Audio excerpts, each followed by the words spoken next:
Hello guys, welcome to The Corner, where we talk about anime, manga, and everything in between. And today we are talking about Corner Suba and what I just finished up. So let's get this review started, shall we?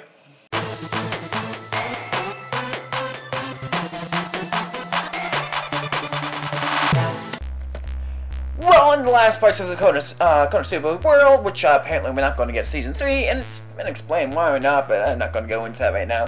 But the whole the situation that ends up happening is they finally get to face a leader towards the end on the last episode, and it was pretty good. Honestly, when they actually progressed the storyline and did actually do stuff with it, it stayed interesting, even though it didn't keep me looking at the screen the whole time. It kept me wanting to see if he can actually make it to the Demon King, or whatever, the Devil King, and fix the whole situation that's going on in this world, and actually finish his mission. Which means I have to probably read the manga if there's a manga out for it. More than likely a manga if there's an anime for it, so then it's not going to be too bad to be able to watch, but we get to see the same quirks that keep going on, but we also get to see an evolution of characters as well, with how they work and what they do. We get to see Aqua's following in general and see her actually be the goddess that she was meant to be, and show up as a really BA character in the end. Even though Kazuya has always been a pretty cool character when it came down to his skill building and stuff like that, except for the fact that he's pretty lazy and really has no motivation to do much of anything, and was kind of thrown in this world in the first place. Almost went back to his, being reborn as another person. But you know, it comes down to the point that it got to the end. We gotta see Wiz do something amazing as well, because she looked really BA. We gotta see Meg actually use her explosion in an extreme way, and Kazuya died through bones and stuff like that. The end is pretty good. Honestly, I enjoyed it in the end, and I enjoyed watching the end of it.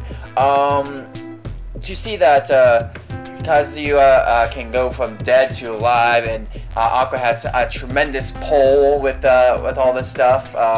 It really gives a feeling of justification that they're doing something good, and Kazuya, since he's already beaten about he's beaten 4 of the Devil King's soldiers already. Killed 2, technically killed 3, and he befriended 1 who's not supposed to get in the way, but he's on a deadly roll, and it seems like it continuously piles up to show him as the chosen hero to actually beat this world. And honestly, I wish they would do Season 3, just so I could review Season 3 and have them see it properly end in the end. Have a great proper ending where they kill the Demon King or something like that, because that would be very enjoyable. The thing that really got what do I want to say? That got really annoying and tedious was the cliches that they kept bringing up, with the whole darkness being turned on by pain and stuff like that, and her doing that all the time and using that as a joke a lot, and dragging her around doing stuff like that. Aqua being useless but not being useless at the same time, but she's just a ditzy little goddess who doesn't understand things. And the whole thing that really continued going on is anytime she mentioned she was goddess, people would just be like, no, she's not a goddess. And it just was stuff that continuously they did over and over again. Even the Lolicon Meg ends up doing the same thing over and over again with Explosion, but you see an evolution of that character more than any of the other characters as time moves on. Yes, she still loves to do the explosion, but you see her as a mature actual person after a while. She likes Kazuya, and she's trying to be a lot more mature as time goes on, and you can see it in her character development as well. You can see what happens from her at the beginning to her at the end. She's no longer the snarky little girl. She's more of this girl that's trying to be mature. So we got to see a great evolution with these characters as well, but we just kept getting to see the same thing over and over again half the time, and I think that's what really drew me off from this series in the first place, was because they because they just kept using the same jokes over and over again. And I know that a lot of people enjoy the series, but to continuously reuse a joke doesn't get much anywhere. They need to add things into those jokes, make it into a different situational type situation, instead of just throwing it obviously out there and going to this extreme that they probably should have done. To me, the jokes got stale. Very, very stale. So the humor of it didn't really come through after a while, and the character development did really well, actually, and surprisingly, I saw a great character development, and that was one thing I wasn't expecting out of the series, because of the fact that it's supposed to be more of a comedy, less of an adventure, and they somehow were able to make these characters come to life, and you enjoy these characters, you love them. Usually Kazuya died, but he comes back to life, and this is one of the things I hate the most. Just absolutely hate out of anime and stuff. When a person dies, he shouldn't be able to be brought back to life like this, but I guess they're going through game aspects, which actually kind of makes sense in this case. So it's already been established in this world. She can't revive somebody that's already past dead and has been dead for a while, but she can revive people that have died right then and there. So Kaji can be revived every so often. She revives people here and there, but it would have been nice to see a few more people just die where she wouldn't have been able to bring them back, and it causes something to happen emotionally to these people, and it would have changed the characters a lot more, because it feels like Kaji is kind of using her as I can die and come back to life type of situation, and they do it a lot.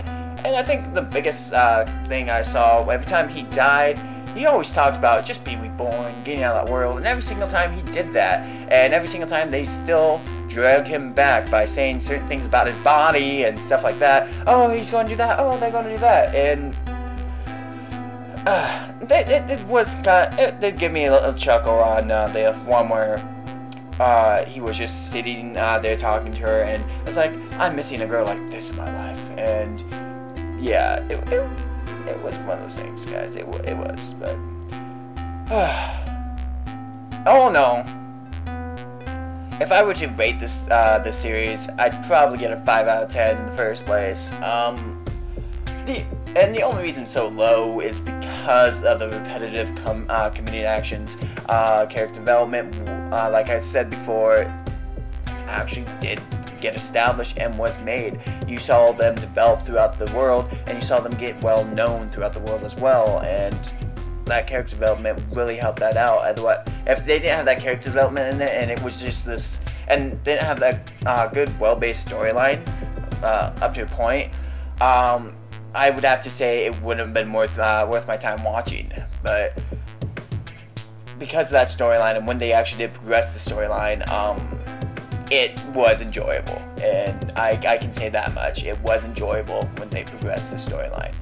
So, all in all, I must say I guess I'd give season 3 a chance if they ever made a season 3, but I don't believe they're ever going to be making season 3. So, to the manga to see the rest of this and figure out if he defeats what he needs to defeat. It's going to be interesting.